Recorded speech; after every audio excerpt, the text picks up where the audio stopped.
బ్రహ్మదేవుడు తనంత తాను ఎవరిని పుట్టించాడు, ఇది గుర్తుపెట్టుకోండి. ఎందుకంటే ఇలా ఎందుకు పుట్టించేవయ్యా అని బ్రహ్మను అడిగే హక్కు మనకు లేదు. జీవులు వాళ్ళ కర్మలను అనుభవించవలసి ఉన్నది, దానికి తగ్గ శరీరములు ఇచ్చేవాడు బ్రహ్మదేవుడు. కానీ సృష్టి చేయుట అంటే వాళ్ళ కర్మలకి తగ్గ ఉపాధులను ఇచ్చుట. ఇదివరకు సృష్టిలో లీనమైపోయిన జీవుల కర్మలు ఇప్పుడు అనుభవానికి రావాలంటే శరీరాలు రావాలి. కానీ శరీరాలు ఎందుకు వస్తాయంటే ఇదివరకు కర్మలు అనుభవించడానికి వస్తాయి. అది కల్పన చేయాలి.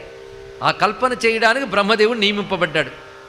ఇది ఎలాంటిది అంటే, వర్షం పడుతుంది, అనేక రకాల మొక్కలు వస్తాయి. అందులో పూల మొక్కలు, ముళ్ళ మొక్కలు, పళ్ళ మొక్కలు వస్తాయి. ఇవన్నీ దేనివల్ల వచ్చాయి? వర్షం వల్ల. అప్పుడు వర్షాన్ని మనం నిందించి కొన్ని పువ్వులు ఇచ్చావు, కొన్ని ముళ్ళు ఎందుకు ఇచ్చావు అని వర్షాన్ని అంటామా? మరి వర్షం వల్ల ఇవన్నీ వచ్చాయి కదండి అంటే వర్షం వల్ల వచ్చాయా? వర్షం వల్ల రాలేదా? అంటే వర్షం వల్ల వచ్చేయి, వర్షం వల్ల